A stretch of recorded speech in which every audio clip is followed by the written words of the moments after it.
just wanted to talk about something on why I think it just came to me that I realized why I think I was chosen as the bride of Christ.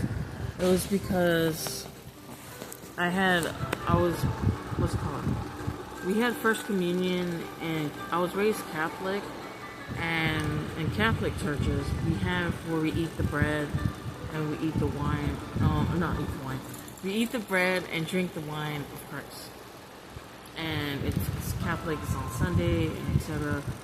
And what I remember when I was raised Catholic, when I was little, was that I had my first communion with me and my twin sisters, and we were able to drink first communion when I was like 9 years old, 8, 9, 10, around I think 8 or 9, and had our first communion where we got to finally drink the wine and of Christ, or the wine and the bread. So eat the bread and stuff. So I think that's how Jesus was able to find me to be his bride of Christ, because that's when I became betrothed to Jesus.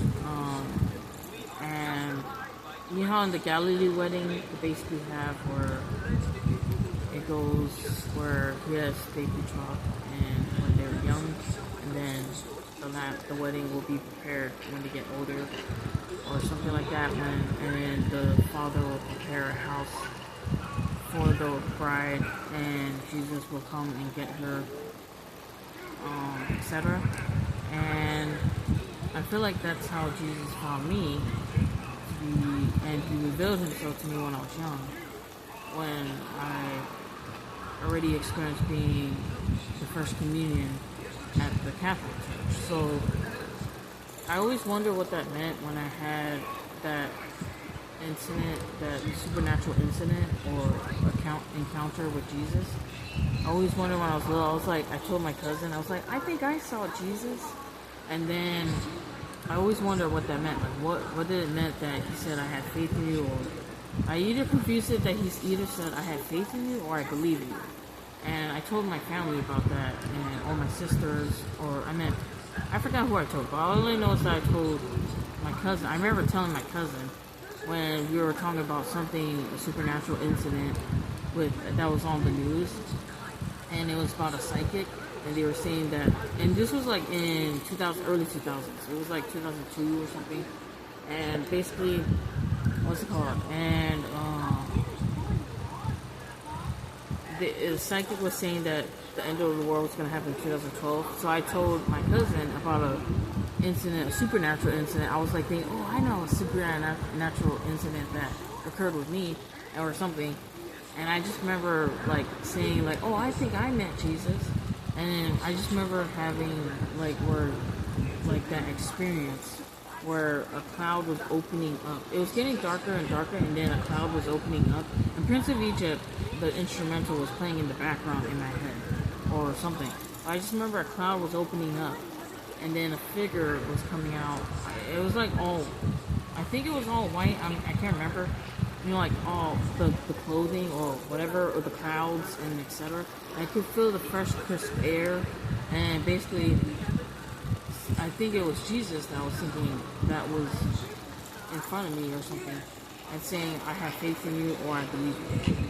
So I remember I prayed to God to wonder what that meant, and I didn't understand what that meant. So now, being that I broke and got schizophrenic in 2017, and then in 2024, I found out all the voices and the trials and tribulations I was going through, with the voices in my head telling me I need to die, or I need to fast, I need to, etc., lose weight and stuff, and all these things, and saying that something's going to happen before I'm 30, or that I need to hurry up before I'm 30, and then I'm already going to be 33 in next month in September, was that I came to the realization that I was the bride of Christ, and that there was also something with Archangel Michael too, and then also the correlation with the name John and James in my life, John and James and Michael and etc. So yeah,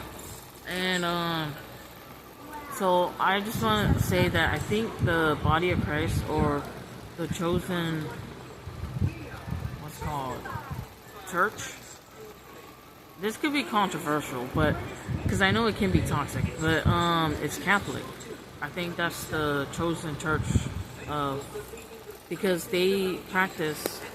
They also practice where nuns are bride of Christ, and where they get betrothed or married to bride of Christ, become bride of Christ, and that teaches that gives more options for Jesus to pick somebody to help him bring Jerusalem back, the Middle East back to God's covenant that they broke with God and His temple, since they serve other gods and etc. And being that I'm Samoan next and stuff, that helps as well. And I was born in American Samoa, where we have an eagle on our flag, and there's a possibility where I might be going back to Samoa to live with my parents or my mother, or basically both my parents back in Samoa, and where my grandma's buried at as well. And I'd probably be living there in the future. So yeah, so I just want to say that I think the body of Christ or the church that was chosen because they follow the things that help Jesus pick his bride is Catholic. I know that's controversial, and I do think Christians are anointed and stuff, and my other families are Seventh-day Adventists, but I think that's why I think Catholic, they do things that actually correlates with Jesus picking out his bride when she was young, or me being when I was young, and my first communion, and then where I had to eat the bread and drink the wine, and then wear all white and wedding, like a white dress, and wear all white, a veil or stuff or etc. And then yeah, so I think that's why I became the bride of Christ, because I became betrothed to Jesus literally at the Catholic Church, and that's how I became chosen to be the bride of Christ, and that's how Jesus revealed himself to me, and that's why I'm still talking about being the bride of Christ and stuff, even though I'm cuckoo in the head, I'm schizophrenic, and I was wondering why all these voices were talking to me, and why it broke that I started talking to voices and having astral surges and leaning towards the world and the flesh and being a harlot and stuff and all these things, and the devil trying to, interfere and mess me up, and then all these make me a bad egg still and all that, because he's trying to make me not ready to be the bride of Christ. And yeah, and usually when I do fasting, I can tell when my fasting kind of helps me make my face look a little bit different, and I kind of like that. But so far today's fasting day 2, so tomorrow's the last day of fasting, day 3, and then I'll get to go back to eat when it's September. So yeah, peace, Shaka. I just wanted to say that I think it's Catholic. I think I'm going to stay Catholic, even though some of my family members are Seventh-day Adventists. It's the A Church, and they believe Saturday's the Sabbath, but I think I'm going to stick with being Catholic and being raised Catholic as I was, and I don't go to church all the time, but basically sometimes when it's like a occasion, like my birthday, then I'll try to go to church on Sunday, and then, do that sometimes if I ride my scooter there, because we have a local Catholic church, close by where I live, or if I take my scooter. And I go there, so I wanted to drink the wine, but they only seem to serve the bread when they serve it at church, at the Mass, etc. But yeah, so yeah, I think the Catholic Church is the bride of Christ, or I'm the bride of Christ, and the Catholic Church is the body of Christ. Because even though it's kind of toxic, I know there's some toxic things with the Catholic Church, but that's how Jesus was able to find his bride, because they follow doing betrothals or marriage or etc. And with Jesus, and I think they also worship. I know that's not good, but they worship Mother Mary, and I also had, or one of the voices that I was talking to, they were saying Mother Mary didn't really, I don't know, like me, and I didn't even know there was another Mary, Mary Magdalene, and so I don't know which Mary I was talking to in my head, so I don't know. But yeah, I had like where it's like good and bad with Mother Mary or etc. in my head, in my cuckoo head. But yeah, peace. Second.